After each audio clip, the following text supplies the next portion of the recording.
The difference between OKC at home and on the road last night was staggering. You got to give Indiana credit. Oh, Back really? against the wall. That team is, I still like in Game 7. I'm going to take OKC. It's at home. Yeah. But that second quarter, there's something about the second quarter at home for Indiana. Yeah. That was a 36-9 run at one point. Wow. Just unbelievably bad basketball by OKC, Colin. I mean, I hope you crush them here. I'm waiting. All right. The question, the debate on OKC has been this year, are they a great team? I mean, they were 29-1 against the East in the regular season. 29-1. They won on average by 12.9 points a game. NBA record point differential. Suffocating defense. Unbelievable at home. Fourth most regular season wins ever. Well, it's been confirmed. They're not a great team. They're a very good team. In a finals clinching game, they had their lowest output of the season offensively and the most turnovers. And again, a 36-9 run by Indy. The hell. OKC's very good. They've got those young legs and young energy, and sometimes, man, they got a number one scorer, they got size, and they got depth. But age, youth, gives you a huge variance. Jalen Williams, 40 points in Game 5, minus 40 in Game 6. That's the variance you get, not only as a team collectively, but individual players. So like Chet Holmgren, 3 times in the finals alone. He's had fewer than 10 points. Like, where's his offense?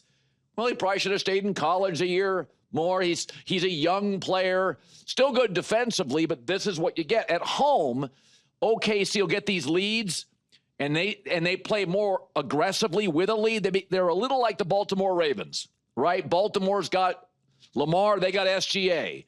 At home, does anybody get more blowout wins last couple of years than Baltimore and OKC? No. But if they're playing from behind, the Ravens and the Thunder, sometimes that offense dries up, and it did last night. So it's not an excuse. I'm not making excuses for Oklahoma City. I was shocked at the blowout loss, but it is a reason. They're the youngest finals team in 48 years. And I said, I'll take them in Game 7, but just like having young kids, you put them in the car for a roadie, things get squirrely. Are we there yet? No, it's Game 6. Be patient. And it wasn't good. If you look at the home splits, OKC not only is 10-2 at home and 500 on the road, they're plus 247 at home and minus 67 on the road. So we've been talking about this. Oklahoma City's bench, great at home. Rotational players, great at home. Indiana, they've had these, the TJ McConnells, those kind of players are unbelievable at home.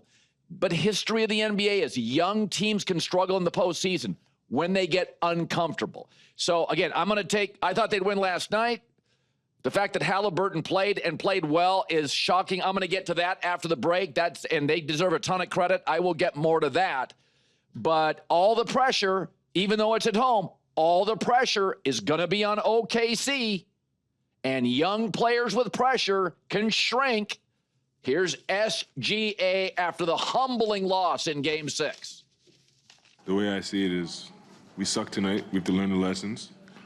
And we have one game for everything we've worked for. And so do they. And the better team Sunday will win. All right. So I will get to the Pacers, give them their flowers after the break. All right, welcome back. Now let's give the Indiana Pacers their flowers. First of all, the fact that Tyrese Halliburton played, he was a game-time decision, and played pretty well. He found his 3, second in assists. He had the highest plus-minus. I thought he played pretty well. He's clearly not at 100%. But, man, that takes some courage, man. You can really injure yourself. So the fact that he played, and I thought he played pretty well, is one thing. The other thing is, if the Pacers win on Sunday, it's going to be the most unique champion ever. Think about this. They're 21st in cap spending. They have 8 guys averaging double figures. None average 20. Obi Toppin started 4 games all season. All season. And I like Obi Toppin. He's hit some big threes. He started 4 games all season. He's their 3rd leading scorer in the finals. What this team is brilliantly coached.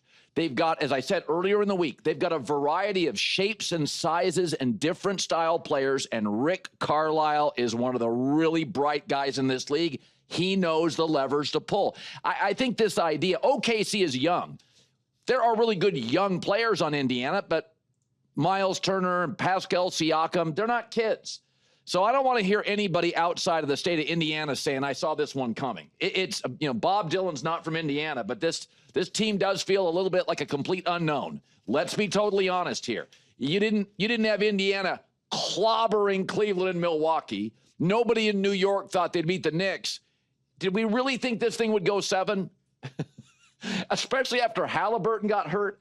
So the other thing that's really crucial, T.J. McConnell, the little guy, he's very important, especially if Halliburton's not at 100%. Because of the way OKC defends, they're relentless on the perimeter. You got to have ball handlers.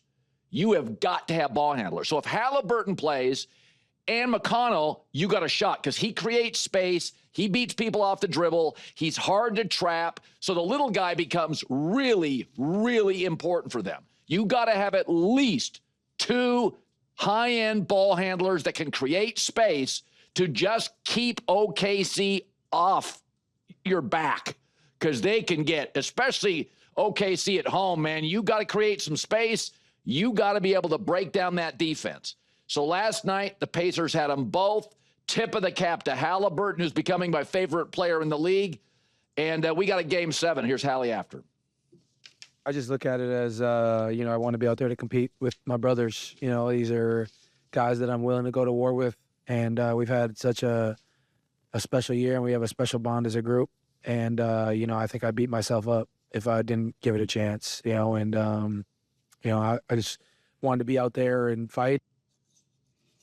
I know that athletes are all millionaires, and sometimes they're not relatable or likable. I find the Pacers as likable as any NBA team. I mean, think about this. They're in game 7 of the finals. Their point guard was voted on by players as the most overrated player in the league. Obi Toppin's now their number 3 scorer. He didn't start this year 4 times. 21st in cap spending. Miles Turner sometimes has been a complete offensive no-show. Little T.J. McConnell's become crucial. And it's a weird mix of long guys, young guys, older guys. At the top of next hour, I'll give you the 5 things that I feel I can bank on in order for Game 7. There's some things I have no idea. I did not predict a 36-9 Indy run last night. But there are 5 things that I believe, I'll give you my 1 through 5, that I think 1 or 2 I know I'll get.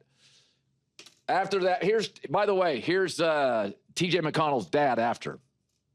I'm going to tell you right now, he's a warrior. You're right. It doesn't matter how tall you are. That's right. That's your fault. The heart of a champion. Yes, No yes. question. What do you think of his performance tonight? Excellent. Just disappointing, missed 2 foul shots in the beginning. I kept saying, man, I wish he'd have made those 2 foul shots. But he recovered, and we won the game. So I can forget about the foul shots. Anything can happen in Game 7. Always. We're going to OKC to try to win a world championship. And my son's a part of it. He's not just a part of it. He's become an incredibly crucial part of it, and good for him and good for the Pacers. Can't wait for Sunday.